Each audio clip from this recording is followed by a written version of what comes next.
하나님께서 일평생 온전함으로 이렇게 시작한 2024년이 마지막 주일이 되었습니다.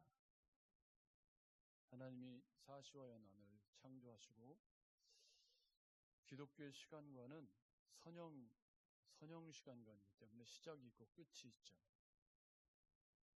돌고 도는 물레방아 인생이 아니고 기독교는 시작이 있으면 끝이 있기 때문에 우리 인생도 나이를 먹고 끝을 향해 달려가고 있고 또 주님 다시 오시는 날이 우리의 역사 끝에 있기 때문에 거기를 향해서 시간이 끊임없이 흘러가고 있습니다. 저는 이번 로마서를 몇 번인지 기억이 안 나요. 벌써 횟수로는 로마서를 묵상하고 설교하고 한 것이 벌써 7, 8번이 되는 것 같은 생각이 드는데, 이번 로마서를 정리하면서 가장 크게 은혜를 받는 것은 로마서가 믿음으로 말미암는 책이다. 그래서 우리가 로마서의 주제성과 1장 16절, 17절이라는 건 익히 들어 알고 있습니다. 그죠? 그 중에 복음에는 하나님의 의가 나타나서 그리고 나의 의는 믿음으로 말미암아 살리라 17절인데 이 16절과 17절 사이에 믿음으로 말미암아 살아간다.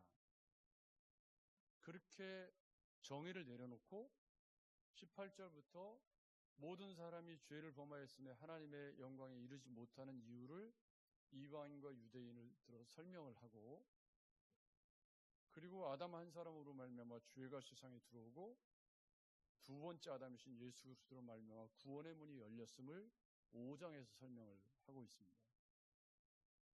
그러면서 그 사이에 믿음으로 말미암는 여정에 아브라함이라고 하는 인물을 4장 한 장에 할애를 하면서 100년의 동행이라고 제가 표현한 믿음으로 말미암는 삶은 한순간의 이야기가 아니라 아브라함이 75세 때 하나님의 부르심을 받아서 175세에 하나님의 부르심을 받았던 그 100년의 동행에 더 나은 본향을 사모하는 믿음이 그의 삶을 지배하고 있었기 때문에 그가 나온 바 본향으로 돌아가지 않았다.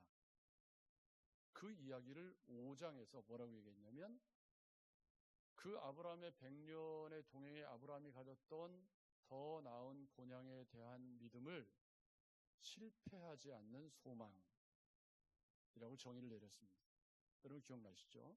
이게 5장 5절에 소망이 우리를 부끄럽게 하지 아니함은 우리에게 주신 성령으로 말미암아 하나님의 사랑이 우리 마음에 부은 바 되어서 성령께서 우리 안에 들어오셔서 그 사랑을 깨닫게 하시고 실패하지 않는 소망으로 우리를 인도하시는데, 이것을 5장 뒷부분에서 성령을 보증금으로 성령의 도장을 찍었다, 이렇게 표현을 했던 것이죠. 그래서 아브라함에게 더 나은 본향을 향한 소망이 100년의 동행을 가능하게 하는 믿음이었다면, 오늘 우리에게 실패하지 않는 소망, 즉 더 나은 본향을 향한 소망이 우리로 하여금 이 땅에서 화평을 누리고 즐겁게 살아가는 원동력이 된다. 여기까지가 5장입니다. 이 이야기들을 정리해보면 믿음으로 말미암아 살아간다고 하는 이신층이 복음, 로마서의 이신층이 복음은 그냥 단순히 예수 믿고 구원받는 게 아니라 그 이후에 굉장히 우리가 살아내야 할 삶의 부분들을 치열하게 다루고 있다. 특히 지난주에 살펴본 5장에서 우리가 화평을 누리고 더 나은 본향을 사모하는 믿음으로 즐거워하는 삶을 살아야 되는데, 오늘 우리가 살펴볼 내용 속에는 그 믿음으로 말미암는 100년의 동행의 여정에 주도권 싸움이 치열하다. 어떤 주도권 싸움이냐면, 우리가 예수 믿고 거듭나서 구원받았지만 여전히 우리의 몸을 의의 병기로 드릴 것이냐 죄의 병기로 드릴 것이냐, 표현을 이렇게 했지만 사실은 이걸 죄에 빠져 허우적거리느냐 아니면 하나님의 백성답게 살아가느냐의 싸움이 여전히 계속되고 있다는 거죠. 그래서 화평을 누리고 즐거워하는 측면이 앞서 5장에서 실패할 수 없는 소망을 가진 성도가 누리는 이 땅의 임한천국의 즐거움의 측면이라면, 오늘 6장에서는 5장 21절에 5장 20절에 율법이 들어온 것은 범죄를 더하게 하려 함이라. 그러나 죄가 더한 곳에 은혜가 넘쳤나니. 이게 무슨 말이냐면, 율법은 사람을 죄인으로 정죄하는 역할을 하고, 그 율법으로 말미암아 예수 그리스도가 필요하다라는 고백을 하도록 우리에게로 인도하는 몽학선생과 같은 것이었다. 그래서 그 예수 그리스도의 은혜를 깨닫는 사람에게 더욱 은혜가 넘친다. 이렇게 이제 설명을 한 거예요. 그랬더니 6장에 어떤 마음이 비틀어진 사람들이 어떤 질문이 예상이 되냐면, 그래요? 그러면 죄가 더한 곳에 은혜가 넘친다고 하니 그럼 마음껏 죄 짓고 살아도 되겠네요 라는 질문을 염두에 두고 은혜를 더하게 하려고 죄에 거하겠느냐 라는 질문이 나온 거예요. 그래서 6장 1절부터 14절까지의 표면적인 문제는 뭐죠? 믿음으로 말미암는 여정에 죄에 거할 수 있느냐. 이 문제는요, 우리가 예수 믿고 구원받아서 믿음으로 살아가는 여정에 우리 한국교회에서 너무 자주 무시되고 경원시되고 중요하게 여겨지지 않았던 부분이기 때문에 좀 더 깊이 여러분 고민하시고 잘 이해하실 필요가 있습니다. 예수 믿고 복받고 기도해서 응답받고 이것만 관심이 많지, 우리가 싸워야 할 치열한 죄와의 싸움을 외면해버리고 나면 기독교는 세상에 설 자리가 없어지고 말아요. 여러분, 거기도 저를 보십시오. 예수 잘 믿는 생 도둑놈이 있고, 예수 잘 믿는 사기꾼이 있고, 신앙생활을 열심히 하는데 우리나라 지금 이 윤리적으로나 삶으로나 기가 막힌 꼴을 보여주는 저쪽 서울에 이상한 사람들도 있잖아요. 그러면 그 모습이 과연 예수 그리스도께서 값으로 집을 내셔서 우리를 속량하시고 화목제물 내셔서 우리를 사셔가지고 그렇게 살라고 우리를 부르신 것이냐, 이 문제가 바로 6장의 문제입니다. 사도 바울은 숨도 안 쉬고 죄에 거하겠느냐라는 질문에 그럴 수 없느니라. 아멘. 아멘. 그럴 수 없습니다. 이 말은 예수 믿는 사람이 세상 사람보다 더 나은 윤리와 성품과 삶으로 살아야 할 책임이 있다는 말로 읽으셔야 돼요. 예수 믿는 사람이 가게 가서 작은 물건을 하나 사더라도 예수 믿는 사람답게 사야 된다는 말이에요. 사도 바울은 죄가 더한 곳에 은혜가 넘쳤다고 그러니까 그럼 은혜 받기 위해서 더 죄를 지어야, 아니 그럴 수 없다. 왜 그럴 수 없냐면 11절 먼저 읽겠습니다. 이와 같이, 자 10절 제가 이렇게, 그가 죽으심은, 여기서 그는 예수 그리스도입니다. 그가 죽으심은 죄에 대하여 단번에 죽으심이요, 자기 백성을 죄에서 구원하시기 위해서 값으로 속량하신 죽으심이에요. 죄에 대해서 단번에 죽으심이요, 그가 살아계심은 하나님께 대하여 살아계심이니. 같이 읽어볼까요? 시작. 이와 같이 너희도 너희 자신을 죄에 대하여는 죽은 자요 그리스도 안에서 하나님께 대하여는 살아있는 자로 여길지어다. 여길지어다라는 말은 뭐죠?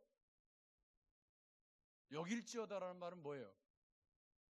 팩트가 그렇다는 말이 아니고 여전히 죄가 우리를 괴롭히는 면이 있다는 거예요. 그런데 여기 여길지어다라는 말은 원어의 의미는 뭐냐면 끊임없이 확인하고 하면서 계속 그런 삶을 살아가야 한다라는 의미가 담겨 있는 말이에요. 그러니까 내가 구원받았다라는 말은 예수 그리스도께서 죄에 대해서 십자가에 못 박아 죽으셨기 때문에 그 죽으심에 연합한 우리가 앞쪽에 이제 3절부터 9절까지 설명이거든요. 11절에 대한 설명. 11절에 대한 설명인데 두 가지로 설명을 하는 거예요. 왜 우리가 그런 자로 여겨야 되는지에 대한 설명이 두 가지인데 하나는 세례, 또 하나는 부활인데요. 이 두 가지가 11절에 우리가 죄에 대하여 예수 안에서 하나님께 대하여 살아있는 자로, 죄에 대하여는 죽은 자로, 이 말은 그럴 수 없느니라. 죄를 짓는 삶을 그리스도인이 계속해서 살아가서는 네버! 절대로 안 됩니다. 아이고, 이렇게 목을 쓰면 안 됩니다. 그래서는 안 됩니다. 조금 중요해서 제가 그래서는 안 된다는 거예요. 그럴 수 없는 거예요. 그 논리적인 설명이 두 가지인데요. 여러분 보십시오. 그리스도 예수와 합하여 세례를 받았다. 여러분 이 말이 우리가 세례를 받잖아요. 세례를 받을 때 설명을 제가 여러 번 세례식 할 때마다 설명을 드리는데 우리 개신교에서는 이렇게 물을 이렇게 찍어가지고 이렇게 하죠. 근데 이제 침례교 쪽에서는 침례를 하는데 이 도시에서 침례를 주려면 좀 여러 가지로 복잡하니까 조금 이제 물을 찍어서 이렇게 하고 있지만 이제 원형이 침례라는 건 다 알고 있죠. 근데 여러분 그 침례를 행하는 이게 이제 물통이라고 생각해요. 여기 들어가서 이제 침례를 하는 거예요. 여기에다가 우리 요셉군이 휴가를 나왔네요. 아니 요셉군이 제가 그러지 않아서 궁금해서 물어봤는데 더 잘생겨져서 왔어요. 저 뒤에 이따 끝나면은 격려 좀 많이 해주시고 좀 용돈 있으면 용돈 좀 주시죠. 그런데 이게 여기면 사람이 여기 들어갔다가 이렇게 쏙 들어갔다가 이렇게 나오죠. 침례할 때. 그게 무슨 뜻이죠? 쏙 들어갈 때 뭐 한 거예요? 쏙 들어갈 때 뭐 한 거죠? 나는 죽고라는 뜻이에요. 요단강의 세례 사건이라고 하잖아요. 그때 물을 이렇게 건너갈 때 물이 이렇게 덮이잖아요. 물이 위에 이렇게 출렁거리잖아요. 거기를 살아서 걷는 게 뭐죠? 그게 세례 사건의 모형적인 사건이라고 얘기하는 이유는 들어갔다가 거기 요단강을 건너기 전에 죽을 뻔했는데 그거 살아서 나왔잖아요. 그런 것처럼 우리가 이렇게 들어갈 때 죽었다고 할 때 뭐에 대해서 죽은 거죠? 죄의 몸이 죽은 거죠. 예수 그리스도와 함께 죄의 몸이 죽었다. 그게 세례예요. 그리고 다시 꺼낼 땐 뭐예요? 새로운 피조물로 거듭났다. 그런데 여러분, 새로운 피조물로 거듭났다 할 때 그 이전에 어떤 세례가 있냐면 성령 세례가 있잖아요. 앞에서 로마서에 설명한 거예요. 뭐라고 그랬죠? 우리를 부르시고 중생케 하시는 5장에서 뭐라고 그랬냐면 이것을 성령으로 우리에게 주신 성령으로 말미암아 하나님의 사랑이 우리 마음에 부은바되었다. 이 부은바되었다라는 것이 뭐냐면 성령께서 우리를 중생케 하시고 부르시고 중생케 하셔서 그 사랑을 깨달아지게 역사하시는 성령의 사역이단 말이에요. 이거를 도장 찍었다. 성령으로 우리를 인쳤다. 우리가 구원받아서 예수를 믿게 된 걸 인쳤다. 그리고 그 다음에 성령을 뭘로 주셨다? 보증금으로 주셨다. 이렇게 설명한 거란 말이에요. 그러니까 우리가 육신적인 세례를 받을 때 그 이전에 어떤 세례가 먼저 선행이 되냐면 성령 세례가 먼저 선행이 돼요. 성령께서 우리를 예수 믿을 수 있도록 부르시고 중생케 하시는 은혜가 먼저 우리에게 임하죠. 그리고 그것이 우리 입술의 고백이 되고 사람들 앞에서 이렇게 세례를 받게 될 때 여기 뭐라고 말하냐면 그리스도 예수와 합하여 세례를 받은 우리는 그의 죽으심과 합하여 세례를 받은 줄 알지 못하네. 이게 무슨 말이냐면 그리스도께서 십자가에 우리 죄값을 위해서 죽으신 것처럼 나도 거기에 함께 어떻게 된 거예요? 죽었다. 그래서 세례를 받을 때 죽었다는 건 뭐가 죽은 거냐면 세상 통치를 받던 사단의 통치를 받던 내가 죽은 거예요. 죄의 노예가 되었던 내가 죽은 거죠. 여러분 그렇죠? 그게 실제적으로 죽었으면 여길지어다가 나오지 않아요. 실제적으로 죽은 게 아니라 뭐예요? 교리적으로 죽었다고 선포한 거예요. 사람들 앞에 여러 증인들 앞에 왜 세례를 받죠? 나 앞으로 이렇게 살 거예요. 이게 여길지어다예요. 이해가 되시죠? 앞으로 그렇게 살겠습니다라고 서약하는 것이 뭐예요? 세례 예식이에요. 앞으로 제가 결혼 서약 왜 하는 거예요? 결혼. 요즘에는 그것도 잘 안 하려고 해서 좀 문제긴 한데, 왜 여러 사람들하고 거기 혼인 서약하고 뭐 이거 하는 거죠? 앞으로 잘 살겠다는 거죠.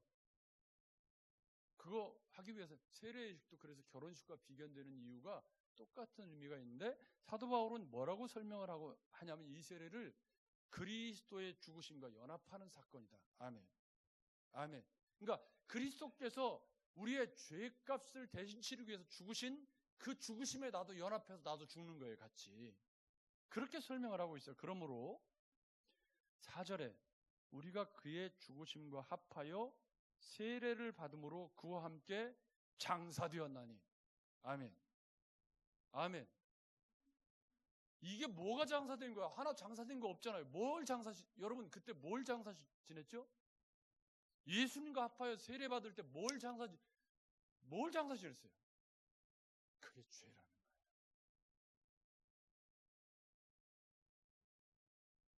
우리 안에 있는 세상을 따르고자 하는 죄악된 본성을 그때 장사 지내기로 내가 인격적으로 동의하고 세례를 받은 거예요. 그 사도 바울은 설명하기를, 왜 11절에 이와 같이 너희도 너희 자신을 죄에 대하여 죽은 자요 그리스도 예수 안에서 하나님께 대하여 살아있는 자로 매일매일을 여기면서 살아야 되느냐?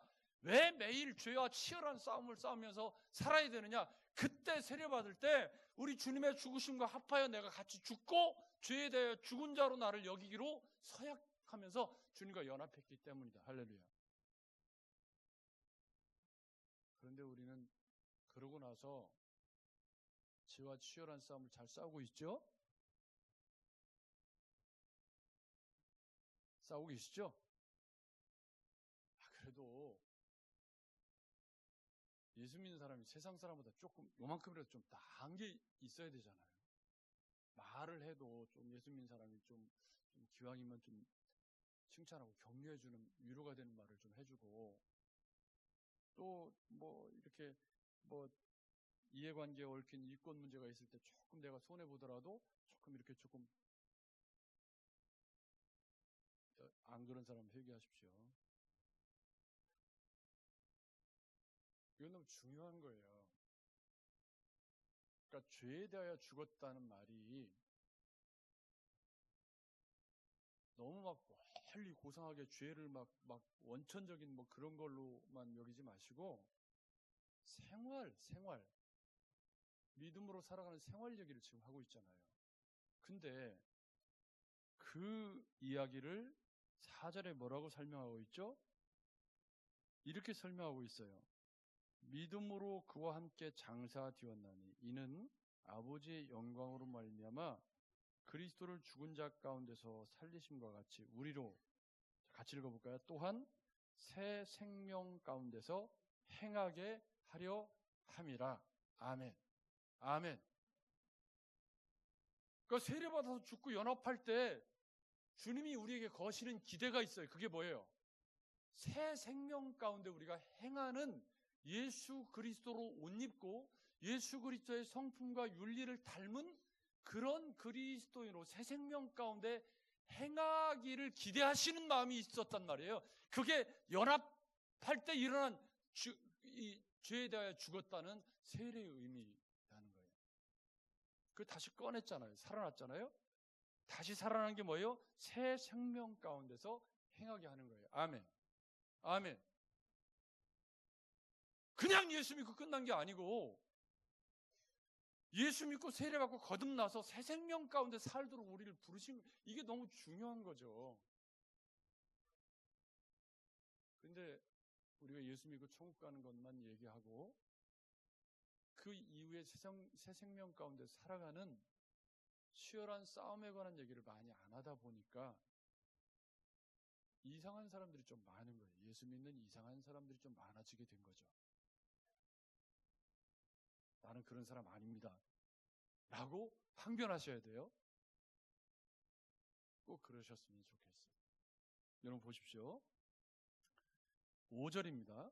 새 생명 가운데서 행하게 함이라. 만일 우리가 그의 죽으심과 같은 모양으로 연합한 자가 되었으면, 두 번째 이야기입니다.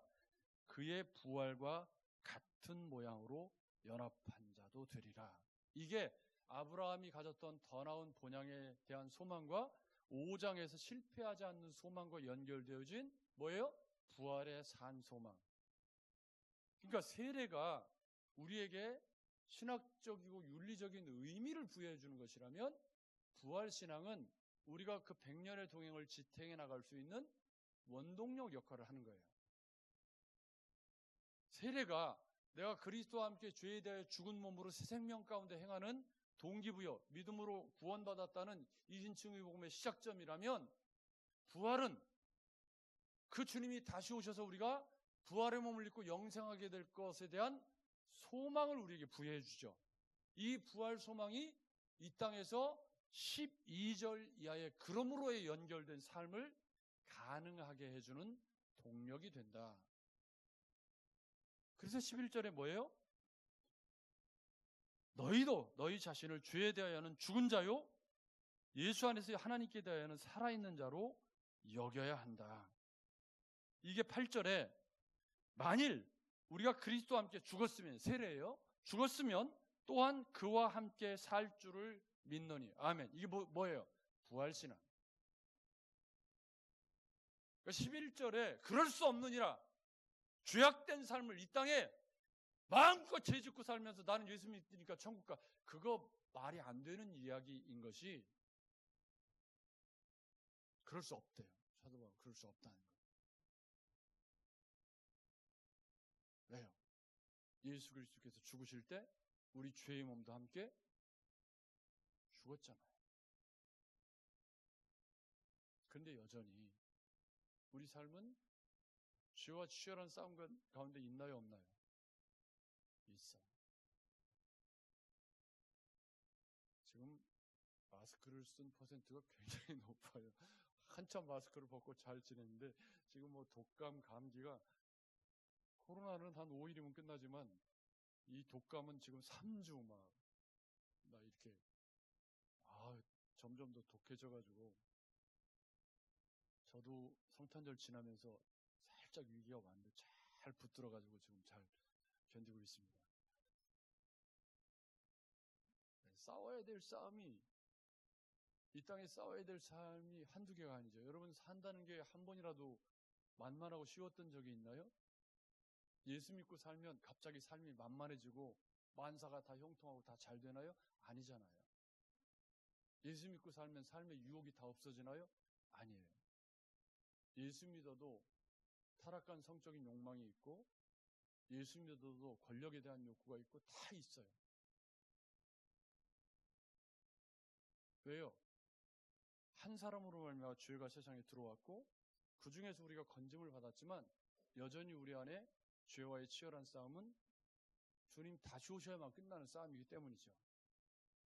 그 싸움이 12절부터 14절인 거예요. 이게 너무 중요한 문제죠.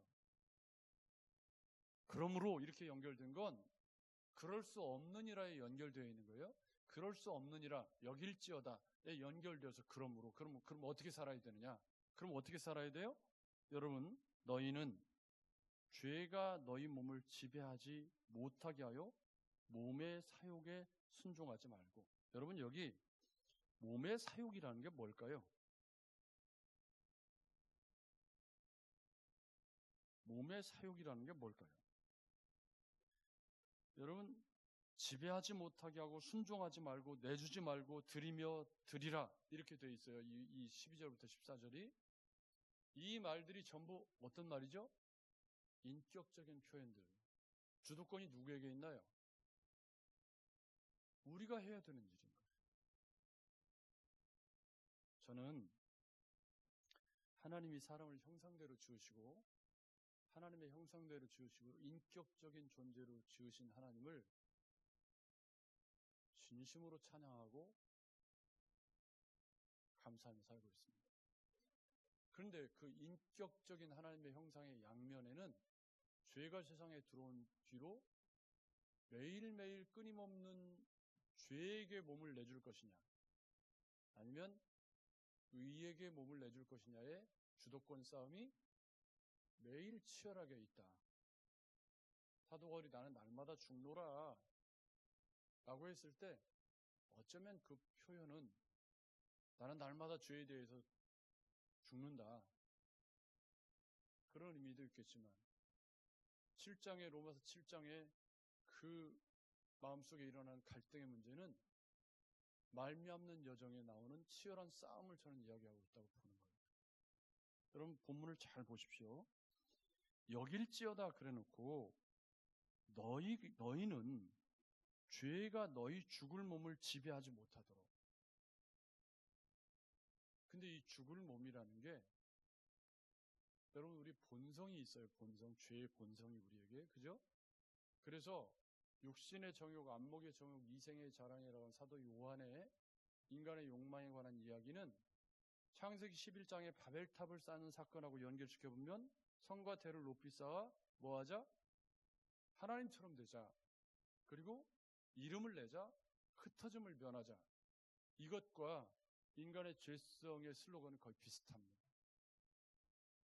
이 말은 무슨 얘기냐면 죄가 너희 죽을 몸을 지배하지 못하도록 몸의 사욕에 순종하지 않는 의지적인 싸움을 싸워야 하는 이유가 1절부터 몇 절까지?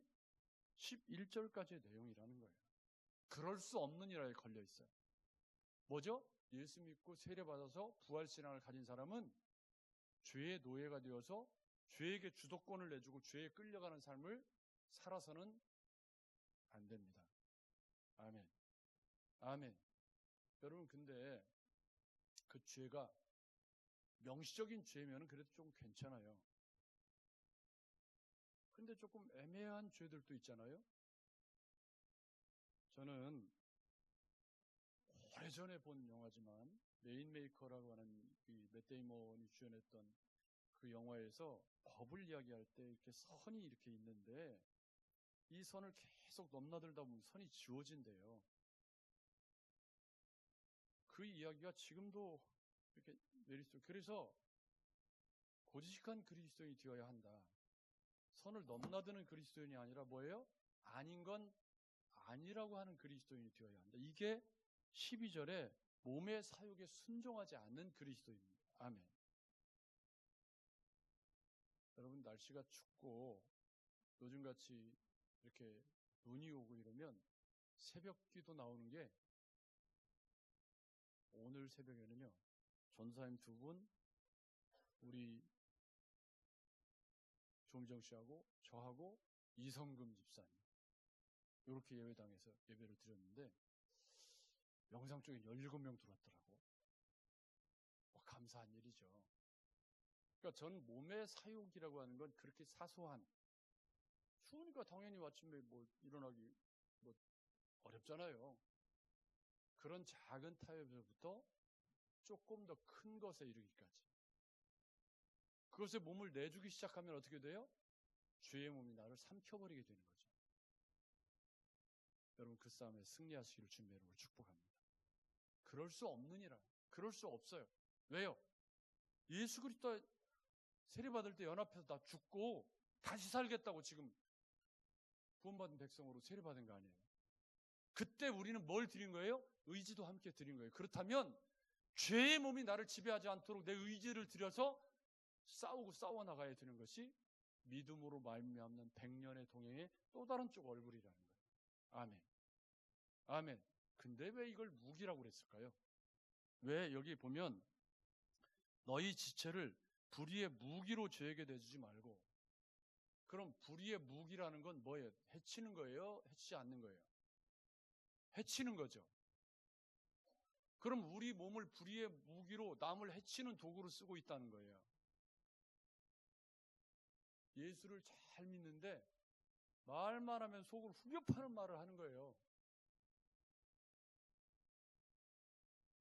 무기예요, 아니에요? 그 말이. 죄의 무기가 되는 거죠. 무기라는 건 남을 해치는 거예요? 해치지 않는 거예요? 왜 대답을 못해? 해치는 거잖아요. 그럼 내가 죄의 무기가 되었다는 건 뭐예요? 나도 망가뜨리고 다른 사람도 망가뜨리는 삶을 산다는 거예요. 여러분 제발 예수 믿는 우리가 나로 인해서 나와 내 주변 사람들이 조금이라도 1%라도 행복해지는 인생을 살아야 예수 믿는 사람이지. 화평케 하는 자로 부르셨는데. 아멘. 아멘. 근데 그 사람만 가면 깨지고 막 잡음나고 막 시끄럽고 막 그러면 여기 죄의 무기 맞아요? 아니에요? 나 다 내준 거예요. 죄의 무기로 내 몸을 다 내준 거예요. 그러면서 세례받고 나 구원받았다고 나 천국 간다 그러면 말이 안 맞는 거겠죠.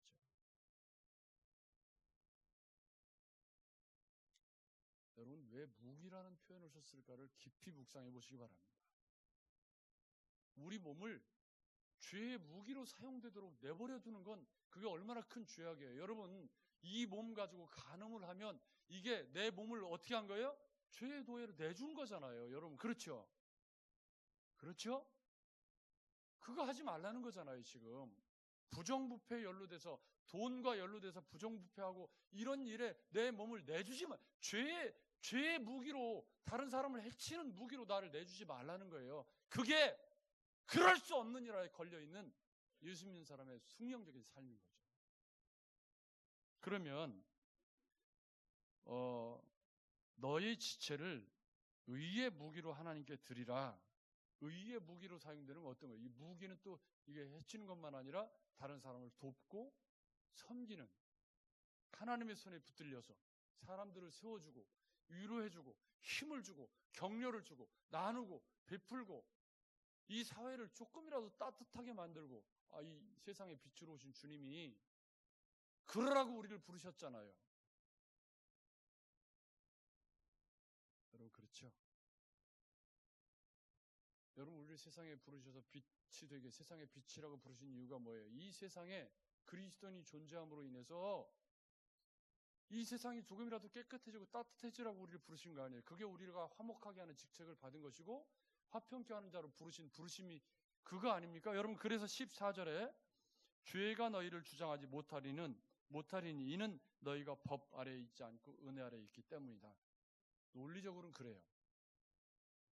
그렇지만 여전히 우리는 여길지어다에 걸려있어요. 매일매일 싸워야 되는 거죠. 사랑하는 여러분, 이 싸움은 100년의 동행 내내 계속되는 싸움입니다. 하루도 쉬는 날도 없어요. 매일매일 이 주도권 싸움을 해나가야 되죠.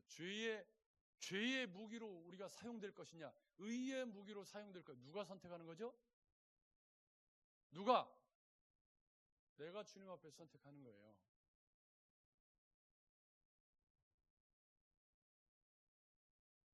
우리가 일평생 온전함으로라는 표현으로 한 해를 살았습니다. 이 일평생 온전함으로 속에는 뭐가 있어요?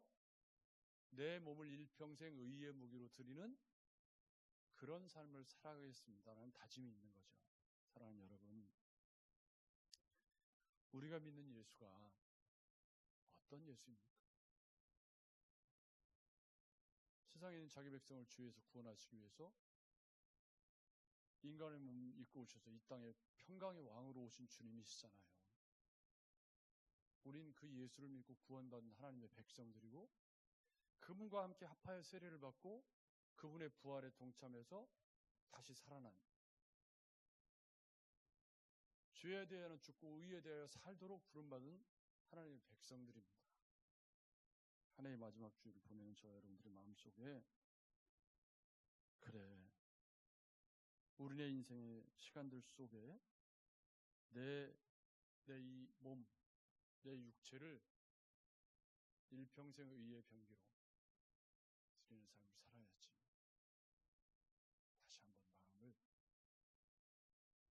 좀 굳게 다짐하시면서 의지를 드리고 마음을 드리고 이 문제를 끌어안고 정말 처절하게 기도하시면서 나로 인해서 조금이라도 행복해지는 사람이 생기는 그런 인생을 살기 바랍니다. 내가 세상 빛으로서 어둠을 조금이라도 몰아내는 쪽에 그렇게 쓰임받는 그리스도인이 되겠다고 결심하시면서 이 한 해를 마무리하시는 저와 여러분들이 되시기를 주님의 이름으로 축복합니다. 좋으신 하나님,